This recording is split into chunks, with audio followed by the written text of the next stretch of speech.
نجعلهما تحت أقدامنا ليكونا من الأسفلين إن الذين قالوا ربنا الله ثم استقاموا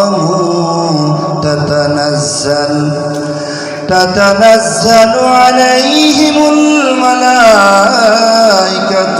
ألا تخافوا ولا تحزنوا وأبشروا بالجنة التي كنتم توعدون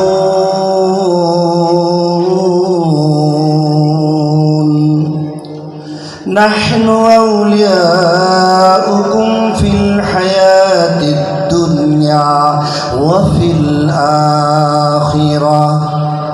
ولكم فيها ما تشتهي أنفسكم ولكم فيها ما تدعون نزلا من غفور رحيم صدق الله مولانا العظيم